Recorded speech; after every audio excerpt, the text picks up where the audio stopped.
Hello and welcome. On this week's episode, we take a look at some of the images coming out for Spider-Man's new movie No Way Home, including Hot Toys' new action figures, as well as figures from Funko and Lego. James Gunn has a lot to say about the difference between DC and Marvel as he does the press junket tour for his new film, Suicide Squad. The first reviews are out, and they say it is fantastic. Michael Winslow shows up on America's Got Talent. The old folks listening to this are going to ask, he's already famous. Young people will ask, who? And Goonies releases a brand new board game. It's unfortunate Richard Donner wasn't around to see it, but it looks like it holds some of his spirit. Arthur, our ever intrepid gamer, as always, is going to tell us all about it. We will be diving deep into the final episode of Loki for All Time Always, and we will be talking about the new release from Marvel, Black Widow, which I thought was called Black Widow Deadly Origins, but apparently there's a lot about this movie that's been changed over the years. We get into it this week on Tales to Admonish. Pretty extreme, right? I love it. Oh, thank you. Thank you for not screaming in my ear. Thank you, sir. It's funny, I like all the different versions, but the screamy ones, I mean, I have headphones on, so they loud. I'm always compressing the shit out of that in post. Speaking of post, you people are welcome for your thick 90-minute episode last week. We're going to keep this episode to a reasonable level because I've been busy in my personal life and in my pumpkin life, and so I ain't got all that damn pumpkins. Time. Got all almost that time, pumpkin Arthur. Time! Yay! It's almost time for pumpkins, boy. We got exciting pumpkin news on the pumpkin horizon. So, God willing, everything goes our way. Speaking of going our way, what's going your way, Arthur? Oh man, I'm actually my birthday's this Sunday. What? Oh yeah. Why didn't I know that? Oh, because we've been busy, boy. Oh, I'm gonna send you something. Oh, that's my baby Tommy. I got something good. So I have something I've been wanting to send you. Something that it's for you and your daughter to share. But send me your address because I know I got it here somewhere, but I don't feel like looking. Well, let me get my address. Let me get my address right now. And read it on. Yeah. Thank you so much, man. Yeah, for sure. I'm actually going to be doing an event that day for 300 foster children. Oh shit, that's cool. We're doing a carnival that's being ran by a lot of cool people on Sunday. So that's going to be great. I send in a bunch of cool voiceover auditions this morning. Hope I get those. Nice. And I have the dates for some new gigs that's coming up pretty soon. So other than that, working on the children's book stuff and my illustrations. Oh yeah. Plug your kids' book one more time. Oh, Forgotten Baby. It's on Amazon, and we have a series that we're working on. The first one's out, but I have 4 more books to do. Ah, that's so cool. I'm going to be spending the better part of the fall and winter trying to finish those. Yeah, I have some other books and stuff on horizons and just a lot of stuff I've been working on. Nice. You can always check out all my stuff on either my Instagram at Dreamboat82 on Instagram, and also Draw Really Awesome Wow, all underscored, and my website, arthurromeo.live. Yeah, that's enough plugging, right? That part comes at the end, man. I just told you to plug your fucking right? book, not your whole damn life. Jesus Christ. God, I'm an asshole. I'm sorry. I love this asshole. I know you do. Well, you know what I want to do? I want to dive right into Arthur's Gaming Corner. Gaming corner. Because we were talking about Richard Donner last week, and how much Goonies meant to us growing up, and you were telling me you're excited for a new Goonies board game, and I was kind of like Matt on it, and I want you to get me excited for it too, because I don't know shit about games. Tell me, Arthur. I just heard about it. I love the board game scene, especially they're getting so creative with a lot of these board games. It's just like a huge industry unto itself. Mm-hmm. So I just saw the news on Geek Tyrant the other day that they're releasing the Goonies game. I forgot the subtitle. Never Say Die. It's their logo. Yeah. Yeah. It's Never Say Die. That's their credo. Yeah. So it's Goonies Never Say Die. And I haven't read all the rules on it, but I mean, like I'm so there, man, because it's Goonies, you know? Mm-hmm. You know, like that just seems like the perfect movie and story to make a board game out of. So I can't wait to see how hilarious it is. I'm sure they have a Goonies monopoly. You know, like they've poured out Monopoly to every freaking franchise. The hot one, you know? like the hot Monopoly right now is Animal Crossing Monopoly, because Exactly. my girlfriend's an Animal Crossing fan, and I happen to keep up on the Animal Crossing news, and they said it's sold out in like the blink of an eye. The Animal Crossing. Monopoly. Oh yeah. Yeah, I heard they have the Toxic Avenger Monopoly too. I'm just joking. Well, no, it'll be here soon, I'm sure, because they got a new Toxic Avenger movie coming out. They're gonna revamp and reboot Toxic Avenger. Is Seth Rogen working on that too? Elijah Wood is signed on to play the bad guy. Well, of course. I like when he plays bad guys. Oh, he's so good. He's so good. Remember him in Green Street Hooligans? I never saw Green Street Hooligans. Yeah, there was a time where he's like, I always play these like nebbish, nice characters. I want to play like some rough, rowdy characters. And that was like one of the first movies where he was like a little tough guy, you know? Well, he's great in Come to Daddy, which is a psychological thriller where he plays a podcaster who goes on the hunt to find his long lost father. And then he finds his father, and his father is a raving lunatic, and he gets pulled into this sort of murder scheme, all while not knowing if up is down or left is right. And that's all I'm gonna say about it, because otherwise you give away too much of it. And he's amazing in Cooties as well. For anybody who's never seen Cooties, yeah. Oh, so good. So yeah, so those are, that's good fun too. Got off on a tangent there. We were talking about board games, but then we got into the Toxic Avenger, but that's okay. That's what we do. That's what these talks are about. I like it. I like it. Speaking of stuff that's going to be coming out, in addition to the Toxic Avenger, we got Spider-Man No Way Home on the horizon. And so, of course, we have entered the season of spoilers, where every little thing and every little piece of merchandise is going to get hyper analyzed, and Spider-Man's no exception. So today, everyone is totally abuzz because we've gotten our first look at some of the new spider suits, and they look cool as shit. Mm-hmm. I mean, I've talked to a lot of my students over the week about it, and some of them are kind of frustrated because some of them like the regular Peter Parker.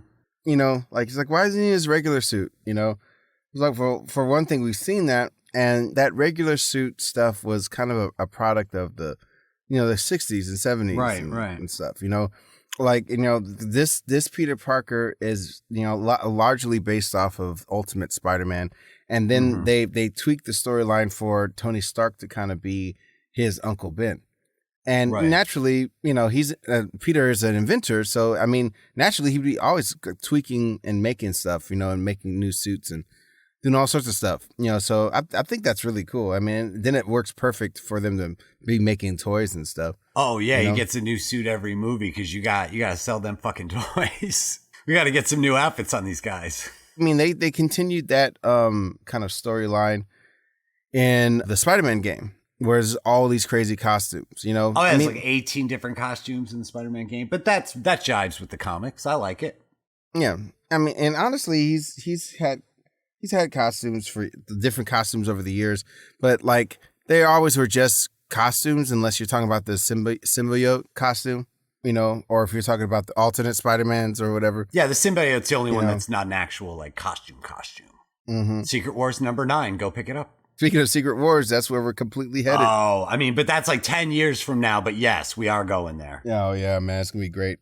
I'd probably say 6 years. You think 6 years? No, I think it's going to be more than that. They're going to need a little bit more time to get to that point. But the great thing is Secret Wars was only actually brought about because Hasbro had acquired a controlling stake in Marvel Comics, and they wanted a book that had all of the characters fighting all of the characters. Because when you're a kid and you get your action figures, it's a mishmash. Dr. Doom is fighting Wolverine, is fighting Captain America, and they're just all going at it. So they said, we want the comic book equivalent of dumping your action figures on the floor. And the whole reason that it was called Secret Wars was because they did an ass ton of market research, and they found two words that rang with the highest response with kids was Secret and Wars. And so they just called it Secret Wars. So I love it because you would get all those, you know, different weird team ups and battles. And of course, I think with the multiverse, that's where we're going in the cinematic universe. I like the black and gold Spidey costume. And the big thing that it's really giving away about the movie is that it has like an integrated Spider-Man Doctor Strange logo on the chest, and it appears to shoot magic webs. They're blue and they have the little halo around them. Like when I didn't see that. Oh yeah. On the Hot Toys figure. Just came out on their Instagram yesterday. And it's got Spider-Man black and gold. He's got an illuminated Doctor Strange style logo on his chest, and he has literal magic webs.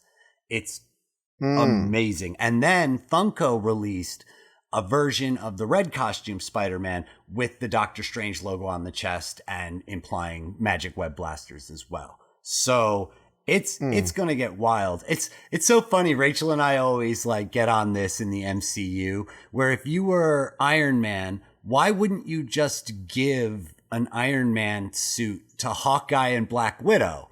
You know, like, don't you want to protect them from bullets too? Just give them an Iron Man suit. Give Captain America an Iron Man suit. How badass would it be if you gave him an Iron Man suit that was built to withstand the torque and strength that a Captain America could exert on it? Give everybody Iron Man suits. I mean, you know how those comics were, man. Like they always kind of loved to hate each other.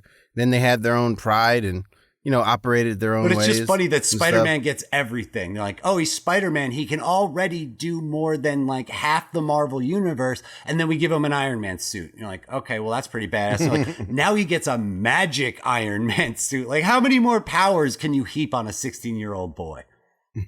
Hawkeye's still out here with fucking arrows, and you have Spider-Man in a magic Iron Man suit. He's not even a grown adult. Give Hawkeye the magic Iron Man suit. He's at least a consenting adult. He's like, I will wear this suit into war. Thank you. As opposed to Peter Parker, child soldier.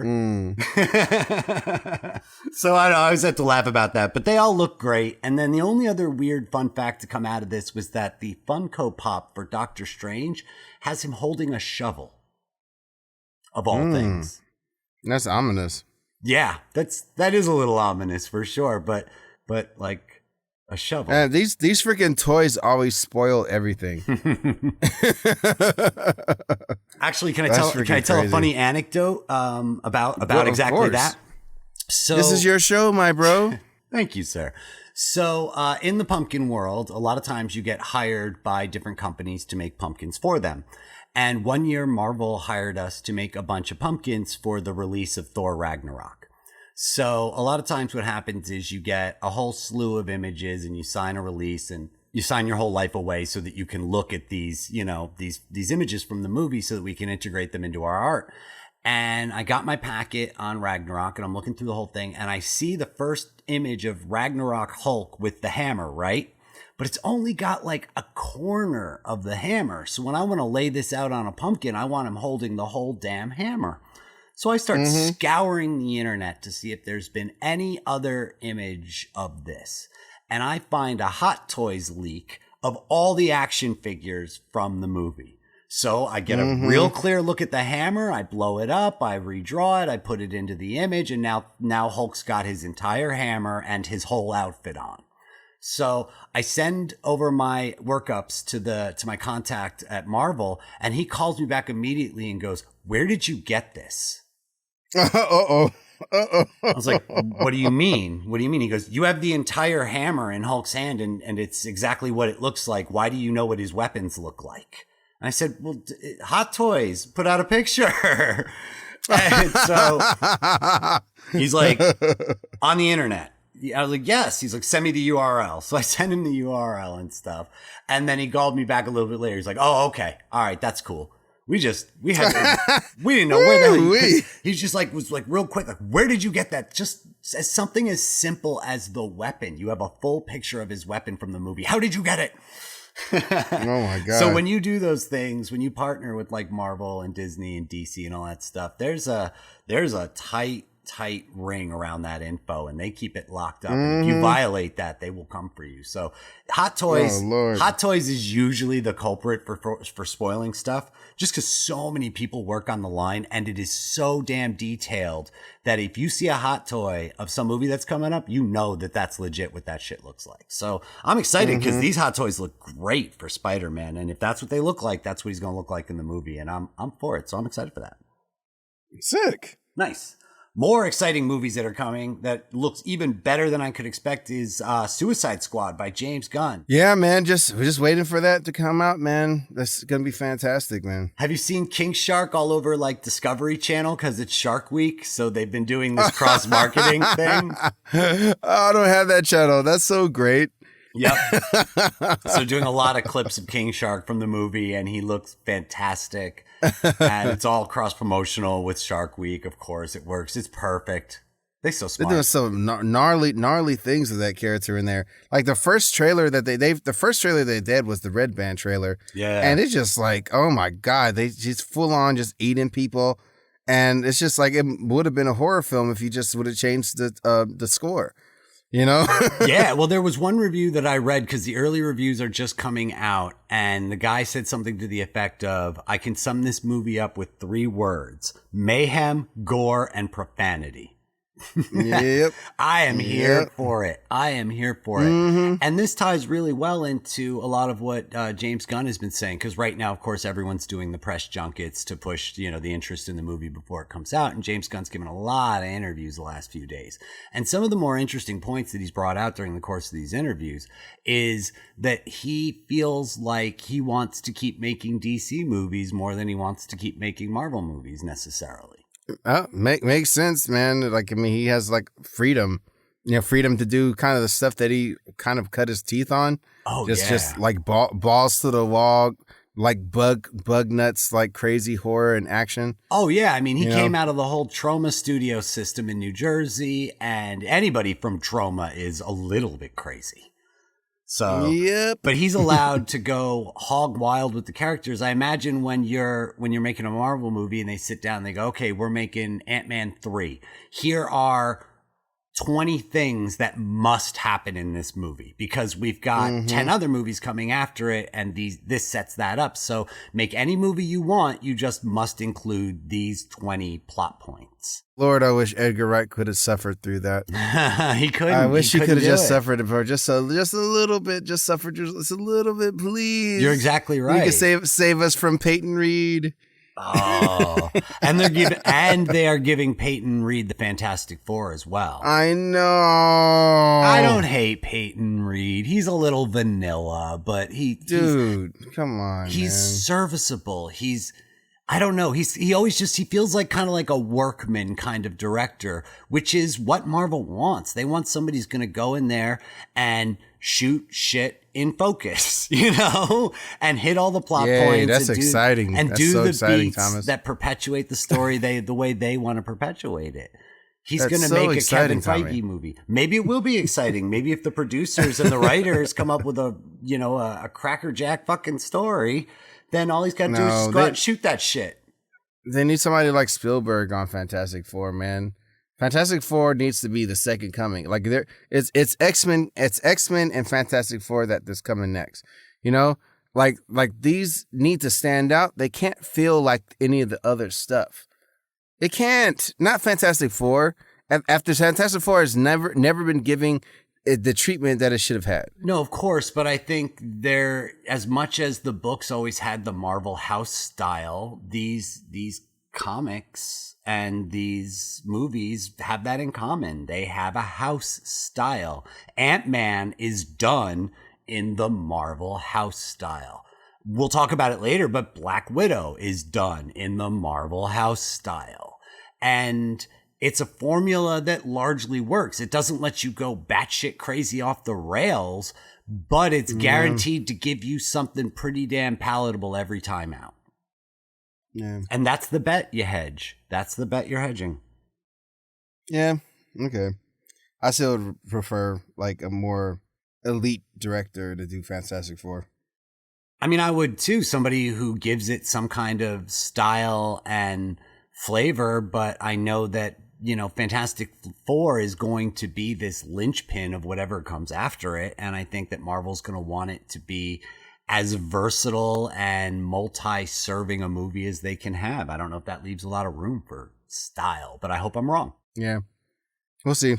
Yeah. So let's see what else has been going on recently. You and I actually both saw that same clip, since, we're talking about clips on the internet, of Michael Winslow on America's Got Talent. Isn't that weird? What the hell? I simultaneously agree and disagree with it. It reminds me of when the actor that played Superboy on The Adventures of Superboy auditioned for Clark and Lois and Clark. Oh man! Then they're like, get out of here. It's just I mean, you've been a star. It's not like you're up and comer, so right, because it feels like the show's for up and comers necessarily. He's made an entire career. Yeah. I'm sure he could book a show somewhere and people will know who he is. You know what I mean? So, I guarantee you, if he had comedy shows in New York City, he sells them out.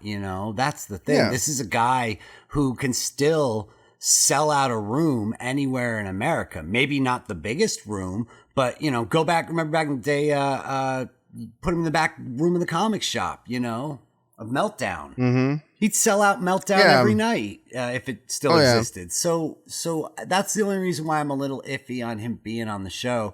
Also, those of us who know his comedy and have seen his comedy routines from the 80s and 90s, he's a shadow of his current, of his former self. Yeah, I mean, he's older, Mm-hmm. So I don't know if it's endearing or sad what we're watching. Well, I don't know. I have seen on that show that, people go on that show that actually, they do their own shows and, like they have like a following. That's fair. But they just haven't made it super big yet. But that's just the odd thing about Michael. Like he's in like legendary movies and, stuff like that. So I don't know. Well, and from the interview, it seems like he has something to prove because he apparently left Hollywood when his wife died so that he could raise his children. He sort of left at the height of his fame. For people who don't know who Michael Winslow is, he was in all of the Police Academy movies as the sound effects officer.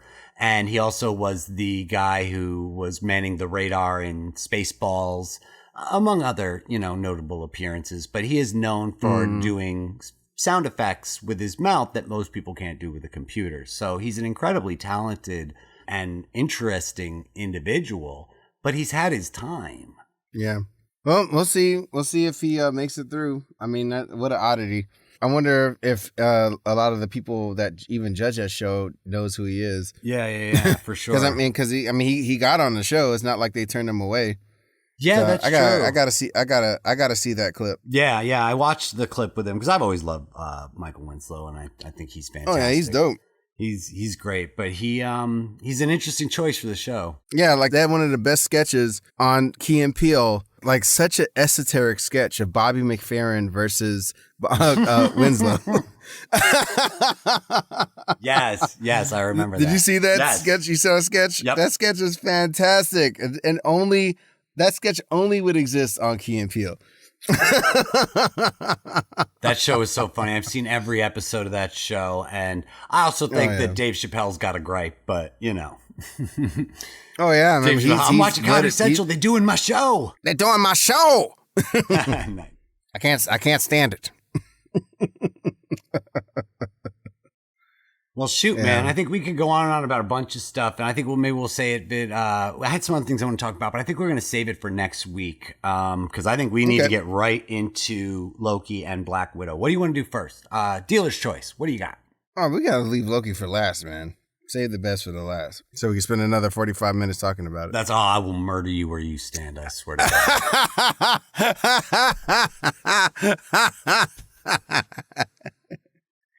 Well, I think it's going to be okay because I know that you weren't super plussed about Black Widow. I legit enjoyed it, and I've heard some of your criticisms already that I know you'll share with me again, and they are valid. But I liked it. I give it a B. This is my issue with Black Widow. Like, she's a spy out of time. basically. Marvel messed up in the first place by not making a Black Widow movie along with all the other mainstay characters. Thor, Captain America, and Iron Man got to have their first run of their movies. Black Widow and arguably Hawkeye should have had their own. But Black Widow more than any of the characters because she's the only female. Right. And this movie probably should have came out. That was Perlmutter's fault. That was Perlmutter's fault. Yeah. They don't like to talk about it, but the guy running the studio at that time just said no female fronted, fucking movies, and he's gone now, thankfully. Yeah, ridiculous. But honestly, this movie should have came out before Infinity War.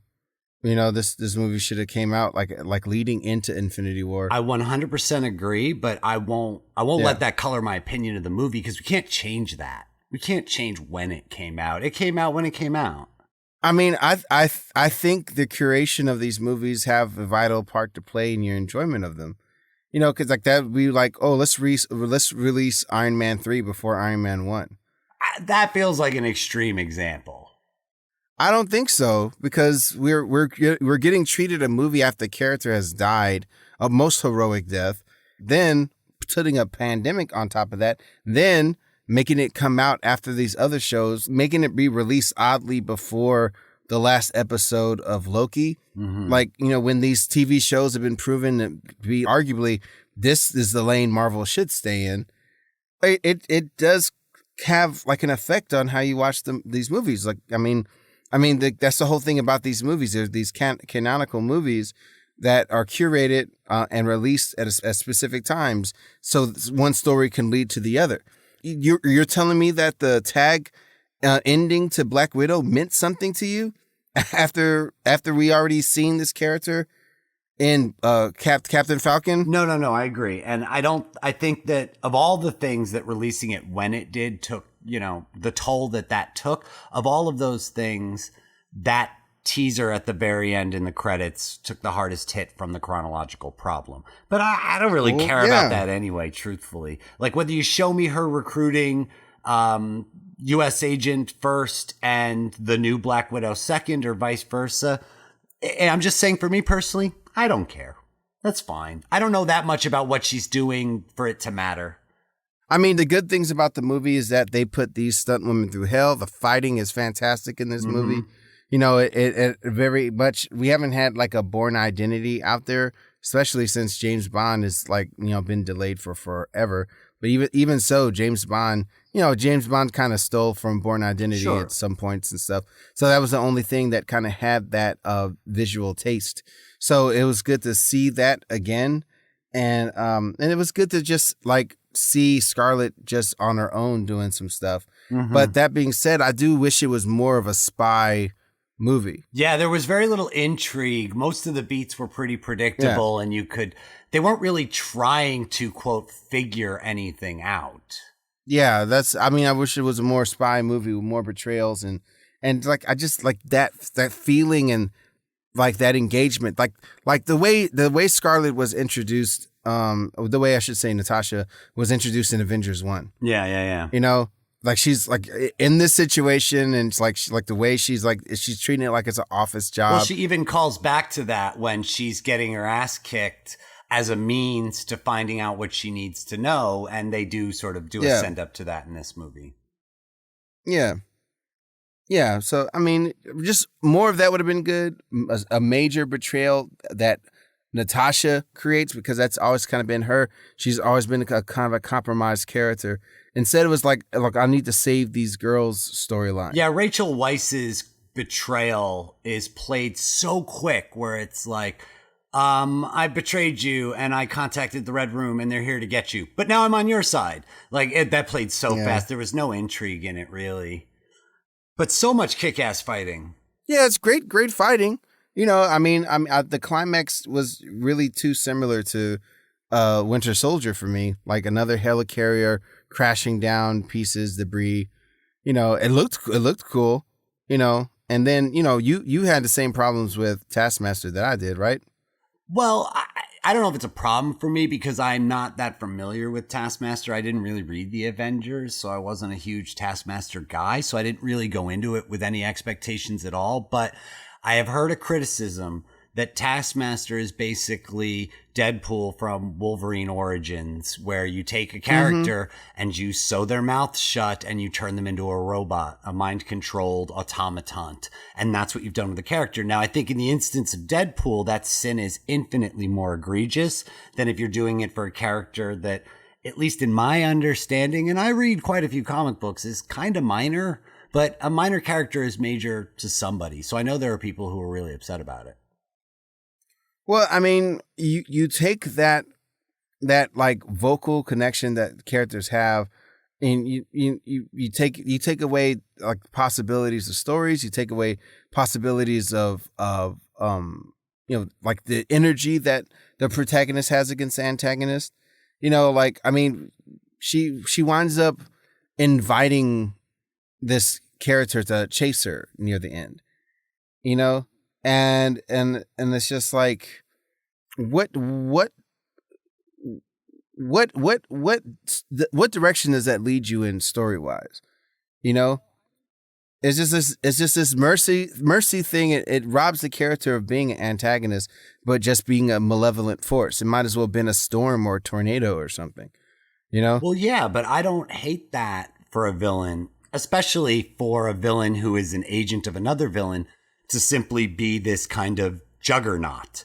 Doesn't talk, it doesn't bargain, it doesn't do anything but come for you. And we've seen that trope played out. X-Men Origins Wolverine, Hellboy 1 has the same sort of silent juggernaut character of this inevitable chase. It helps to keep the characters moving through the story, so it's a good plot device because they can't ever stay in one place for too long, because then the juggernaut shows up. Not the literal juggernaut, the physical, the metaphorical juggernaut. I'm Juggernaut, bitch! Oh God, no, don't do it. No, we're staying on track. Scott, I want to talk about that, but I'm not gonna. And yes, she's a juggernaut. She's just coming for her. So she's not a character so much as she's a plot device. I'll give you that. Yeah. But I don't hate the plot device. But Red Guardian's fantastic. Oh, more Dave. I'm so happy they announced after the movie came out that both David Harbour and Rachel Weisz have signed on to do more appearances as these characters. And I could give or take Rachel Weisz. Rachel Weisz is delightful as an actress, and I think she did her role in this movie fine, but I don't find her character compelling. David Harbour is too much fun to never see again. We must see him again. I find it weird that Rachel Weisz was Scarlett's mother figure because they look like sisters.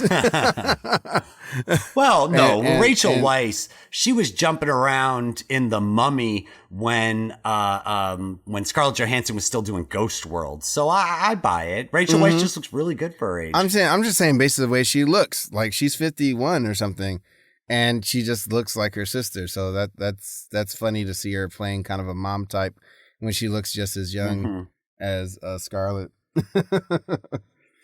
Oh man, yeah, but the family stuff was pretty cool. Yeah, but again, I would have enjoyed more of a singular spy thing. I would have enjoyed more if Yelena was more of the antagonist. Instead of like, because I mean, she's always been kind of like that villain in the books, Well, I think one of the reasons that you hold her back a little bit in the story and in this movie is because she's going to get time. Like, her future is coming. This is our introduction, so I didn't mind getting what little bits of her we get are awesome. So I don't mind getting just smaller bits of her when the stuff we're gonna get and what they did show us, they're all good. Yeah. Yeah, she's gonna be part of the Thunderbolts and stuff. Oh, and can I just ask the guy O.T. Fagbandel, the guy who played Mason, who's the guy who gets stuff for Black Widow? Does he not look like Dane Cook and Trevor Noah had a baby? Yeah, totally. You see it? Do you see it? You look at his face. Totally. He's South African Dane Cook. It's amazing. Yeah, I looks totally just like see him. that. And I gotta wonder, how much money does Black Widow have that she can pay somebody to get her a fucking Quinjet? I mean, a Quinjet's got to be $150 million just to build it. So how much does it cost to pay someone to steal one? So that was a little bit funny to me, where at the end, somehow this I get stuff, Morgan Freeman from Shawshank Redemption comes up with a fucking Quinjet. Trade me some of those baseball cards and that bubble gum, and I'll get you a Quinjet. Oh my God, it's so true. It's so true. That's the movie I want. I want David Harbour's Alexei and Morgan Freeman's Red stuck in that Serbian, prison. Now, I thought that Andy Dufresne would be my best friend until I met Red. Red Guardian. And boy, was he a guardian.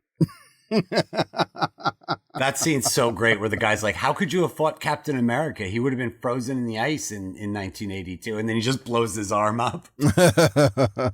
I want to see canonically it established that he fought Isaiah and that he doesn't know Captain America is white. And so when he sees a black Captain America again, he just says, you got younger.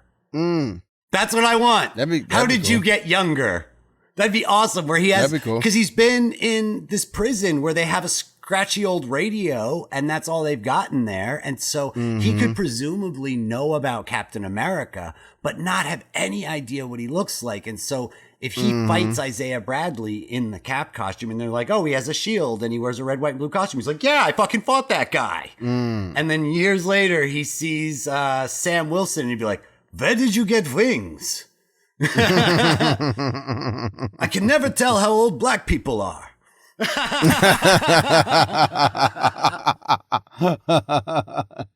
What is this black don't crack? My Russian accent is actually worse than Ray Winstone's, but not by much. But not by much. Oh man. So that's really what I got to say on that. I think it's fun. If you want to push some popcorn in your face and watch some really talented stunt ladies beat their bodies up for money. Oh my God. This film has that in spades. So what a stunning wording for that movie. Watch these women break their bodies for money. Not just money, a whole lot of money. I hope they got a whole lot of money because they look incredible in this. And I was glad to have seen it. And I thought it was just good fun. The one thing before we go, though, is that I'm going to reiterate something I've mentioned in how many episodes I don't even know, but I'm going to, every time I see it, I will stomp it out, which is Smells Like Teen Spirit done at quarter speed by the band Think Up Anger as the entire intro to the movie. You are not Zack Snyder. Please don't Snyder all over this fucking movie. I'm so sick. I have said this so many times. I'm going to say it until I am blue in the face as Kang himself. Stop it. Stop it. I love the Snyder verb. Seriously. You Snydered Don't you it. Snyder over this. Like I was saying to you earlier, I know that somebody somewhere has done the market research and they know that this plays. We wouldn't be seeing this in the quantities that we are seeing it if somebody didn't figure it out that mostly people fucking love it. But you know what? I fucking hate it. I hate it so much and I wish you'd stop. So next time I watch this movie, I am literally just forward winding through that part because I can't even sit there and listen to that shit. You want to listen to a woman do a cover of Smells Like Teen Spirit? Go get Tori Amos on the line and just listen to her version. She does it at about half speed, not 1/8 speed. And it's a very nice version. This shit, on the other hand, I'm sick of. I've said my piece. I'm sorry. I'm the positive one. I got to be nice, but God, I hate this shit. I hate it so much when they do that. It's so tacky and contrived and just done. It's so cliche. Atlanta knows all about it. Go watch Atlanta. Stop watching people do this and go watch people make fun of this. We hadn't mentioned Atlanta in a while. I'm glad we got to bring it up. Oh, it's coming. They keep releasing pictures and stuff of the set. Oh, and they're doing season 3 and 4 at the same time. I love it. I can't wait. So yeah, and now let's get to the shit of it. As Clarence, Williams III would say, the shit. God rest his soul. God rest his soul, man. He would have loved this episode because this episode is bonkers. Oh yeah, man. Well, I mean, I was right on all accounts, Tom. So I'm waiting for you to say that. I'm sure that's really important to you. I'm glad that that's how you feel. It's really big of you. Way to be that kind of guy. Now, if I were a lesser person, I could say that he never says his name is Kang, and so this might not be Kang. It might be Immortus, or it might be Nathaniel Richards, or it might be Raman Tut. But it may be a character who never accepted the name of Kang. And secondly, I might argue that Sylvie only kissed Loki so that she could push him through that fucking door. It was a distraction. And I might also add spoilers, so many fucking spoilers. When Arthur catches his breath, we're going to spoil the shit out of this. I'm never catching my breath. So I concede nothing, motherfucker. That's the way I love it. But I'm going to Tommy. send you something fun for your birthday, and you can count that as a token, a prize of your being correct. Because by all rights, you are correct on all fronts. I never said it wasn't Kang. I just never said it was. Mm-hmm. Well, you argued pretty hard against that loving relationship. I know. I still think it's ambiguous. Uh-uh. I don't need Mulder to kiss Scully. I just don't need it. All right, I don't need it. I think there are lots of kinds of love. I feel like they built it so beautifully throughout this series, you know. Yeah. As the only type of person that Loki could fall for through his journey of redemption and understanding himself and wanting to be better, you know. But how to even begin talking about this episode? Can we talk about how horrific it was for them to put Miss Minutes' face into our face? That crap is one of the scariest things I've ever seen in Marvel. The music, made it up with the jump scare. It was great. It was such a great jump scare for Miss Minutes. Friggin' Miss Minutes' beady eyes. Yo. Oh my God. And Miss Minutes is the number 2 in control of the entire fucking multiverse. It goes Kang, Miss Minutes, and everybody else.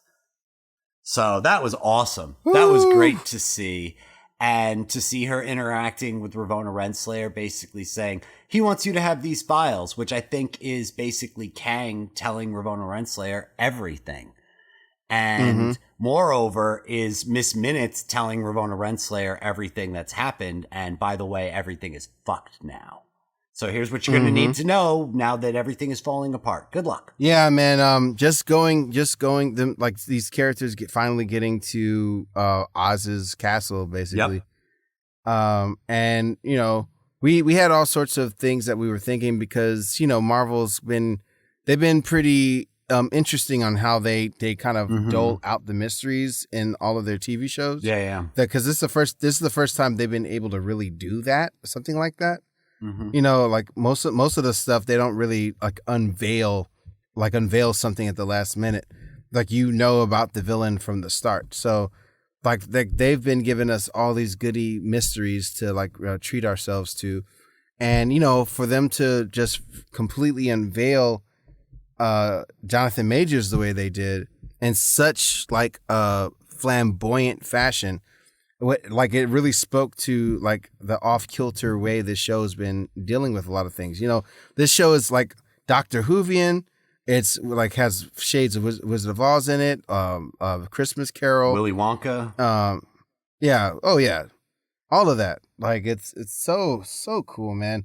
And it really, I mean, the casting for Jonathan Majors is going to have been so perfect because he's going to be playing multiple Kangs, and this actor is so damn versatile, man. Well, he carries it. When we were done watching the episode, my sister looked at me and she was like, I want to go watch more stuff with that guy in it.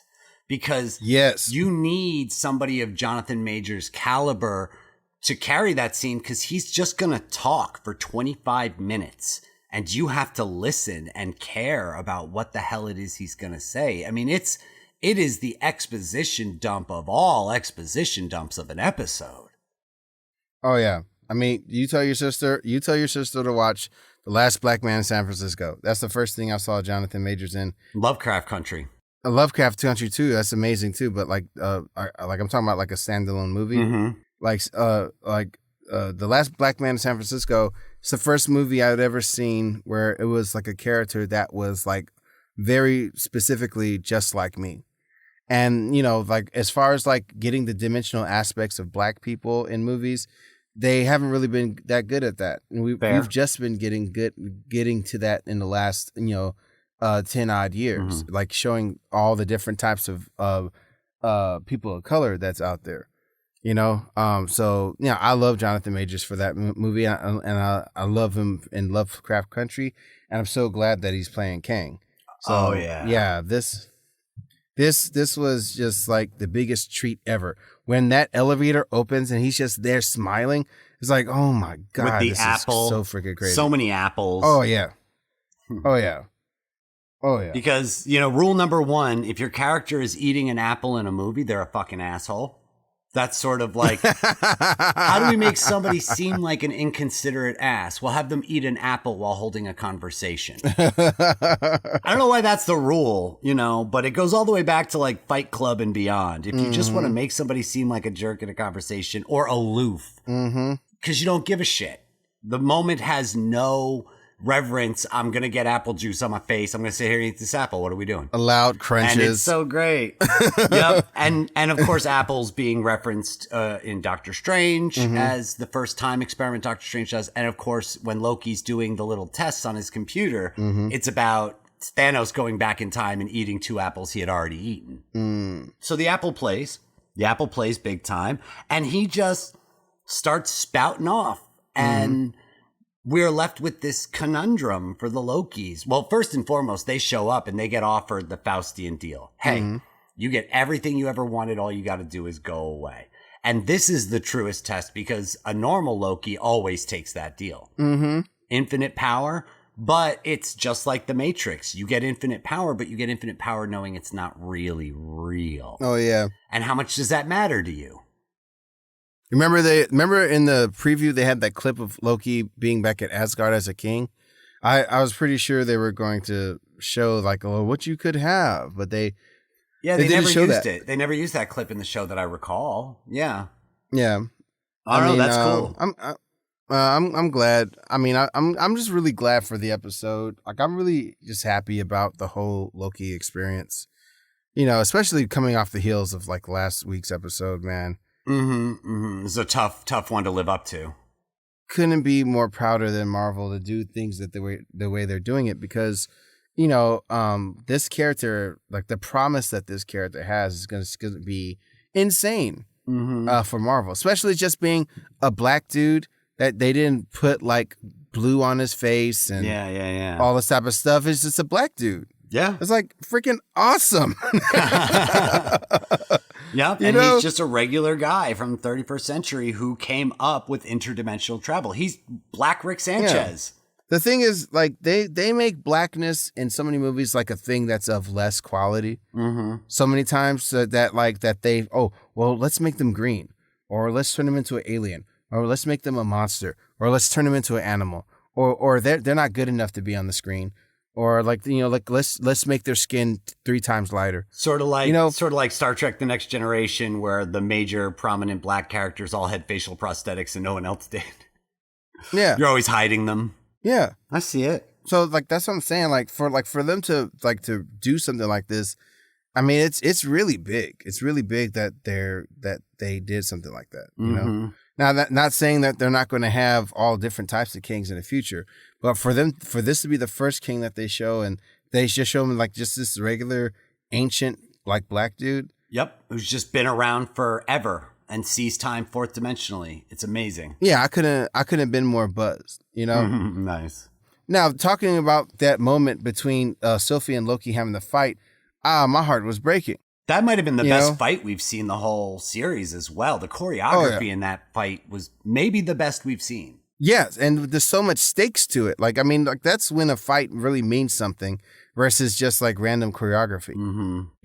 Loki's, oh my God, all the looks of pain that Loki has had through just the last 3 episodes, especially on this one when he's like, I just want you to be okay.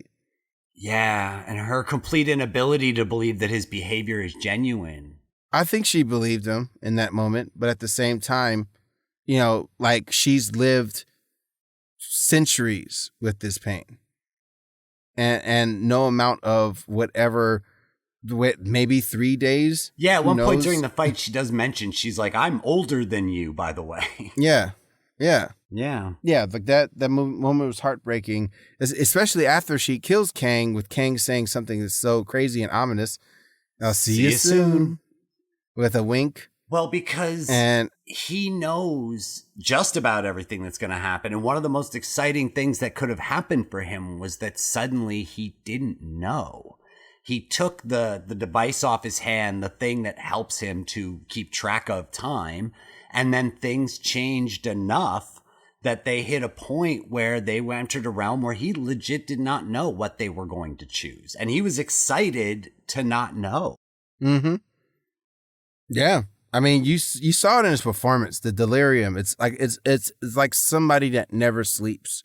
Well, that's it. You know, when you know everything that has ever happened and everything that ever will happen, that if something happens that you don't know about, that's going to make you deliriously happy because he's likely bored with the task that he has at hand. And not knowing if he's going to die or not is exciting to him. Mm-hmm. That's the conversations that they've had throughout this whole series, like what it is to be a villain, what a villain does, right? What are the intentions of villains? He's explaining that he's a hero. He's like, yeah, I may do some terrible things, but you do terrible things, and you do terrible things, and you think you're heroes now. We're all villains here, and grow up, Sylvie. Yeah, grow up. You murdered innocent people. Don't give me that. Yeah, it was crazy. You know, honestly, like, I mean, he had me. It's just like, yeah, that makes sense. Because like, okay, it's like either do this or let the infinite amount of me destroy everything. And for Loki to basically lay out like, hey, I'm a liar. I know liars and he ain't lying. Yeah. Because that's the thing. That's the thing about lying. Lying always comes from a position of weakness. You don't lie in a position of strength. You only lie when you need to obscure the truth because the object of your lies has some power to do something you don't want them to do. If the person you're speaking to has absolutely no power by your estimation, then there simply becomes no reason to lie to them about how things are going to be. And so he looks at him and knows, here's this guy who has lived since the beginning and to the end of time because he exists as a fourth dimensional being outside of it. He has nothing to gamble. He has no reason to lie. Oh, yeah. He's telling the truth and they're about to find out. And I just thought it was like, for somebody like Sylvie who has been planning and working and scheming for so long, to not just give Loki the benefit of the doubt and just listen to him for a moment, to just stop. Like, I'm not saying we have to go along with his plan, but let's not do yours right away. Let's just talk about what we're going to do. She's like, no, he dies now. So I felt a little impulsive for her. And I felt like maybe Loki had earned that level of trust. But through the fight, she accuses him of trying to betray her and take the deal. And so I would have felt she would have just what's 5 minutes? You're in a realm of infinite time. What's 5 minutes? But she won't give 5 minutes. She wants to kill the guy who ruined her life. She's been waiting for this forever. And she's the most Loki. It's sort of like a Rick and Morty, who's the most Rick. She's the most Loki when she's like, no, I choose free will and anarchy. That is what I choose. If my choice leads to war and anarchy and insanity, well, then at least that's a natural course of action and not this predetermined manipulative shit we've been living in. Oh, yeah. Yeah, I mean, like, man, what a pickle. Like, I mean, it's that sort of stranglehold storytelling that keeps you just like wrapped to your seat. Like, what direction do you go? And then, and then we get right from there and we go back to the TBA where she shunted Loki off to, and we find out there's something wrong with this TBA.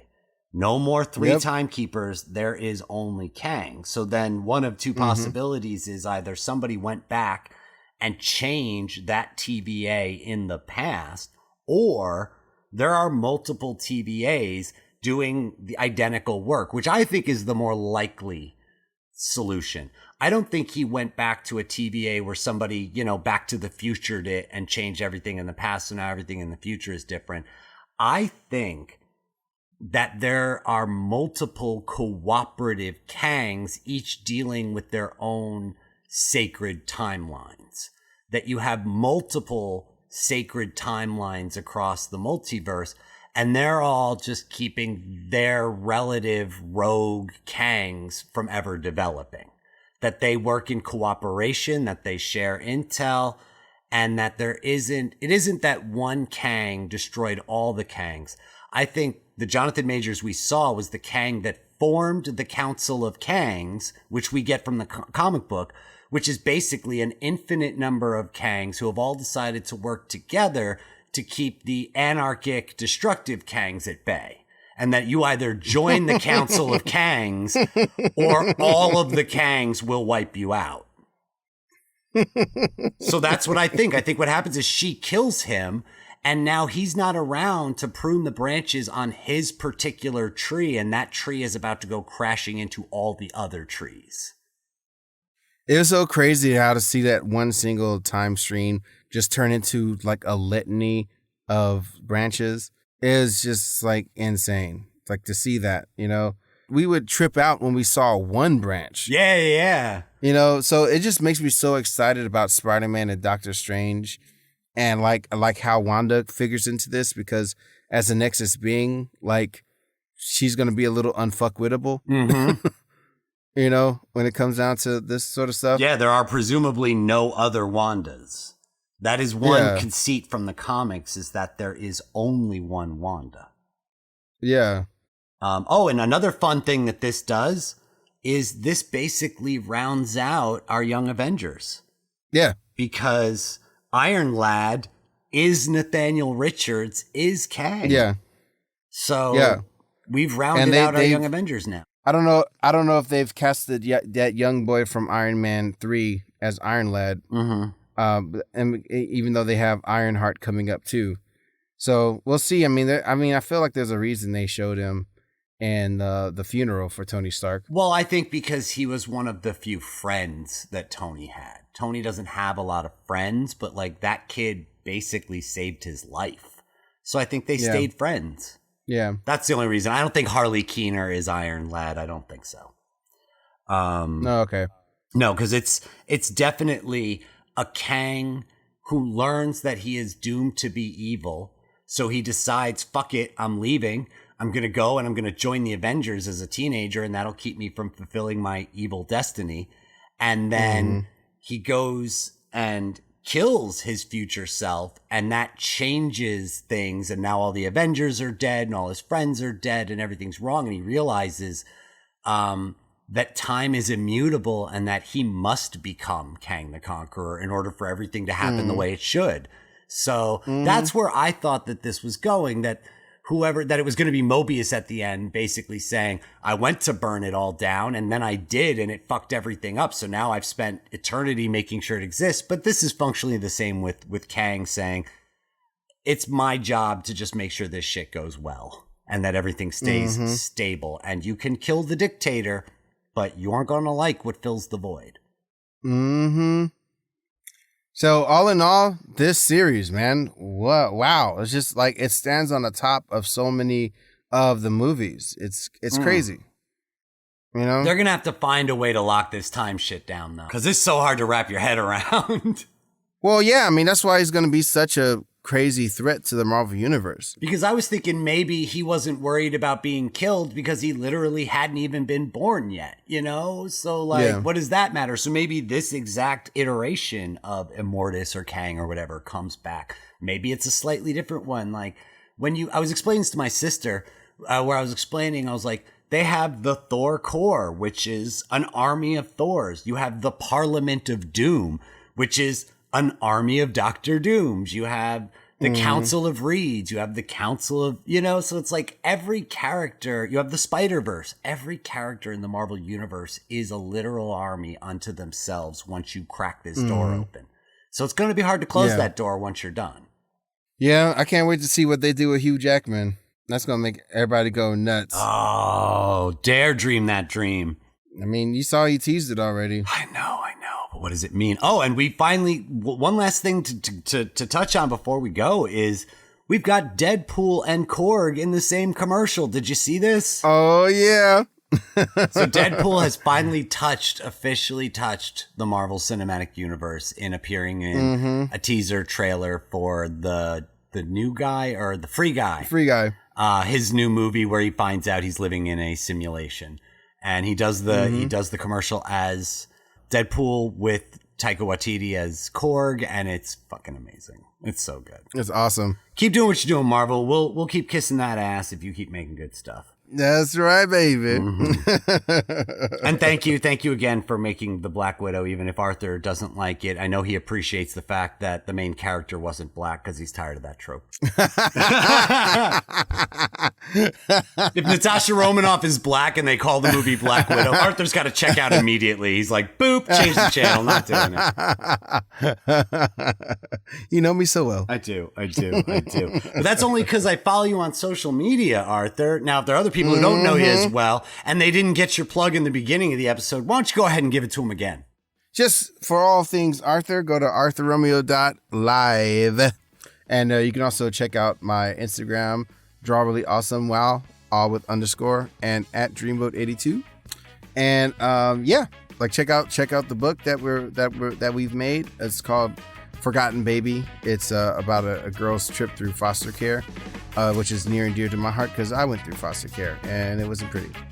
So sour note to end on, but take it away, Tom. And if you want to find me, you can find me on Instagram at thomas.olton. You can also find the Instagram for our podcast at Tales to Admonish with all underscores, the way Instagram does it. And if you like the show, please go onto your podcast app and rate and review us because that helps with the visibility of the podcast and helps other people find us. So if you enjoy the show, help us spread the word. So until next time, we will be seeing you on Tales to Admonish. Oh my God, I'm going to have so much stuff to cut out at the end there. I was so tongue-tied for that outro. I don't know if people know, I don't write these down in advance. I'm just making this shit up, which is the story of my life. He's a genius. I wish. All right, buddy, thanks for coming. See you next time. Bye.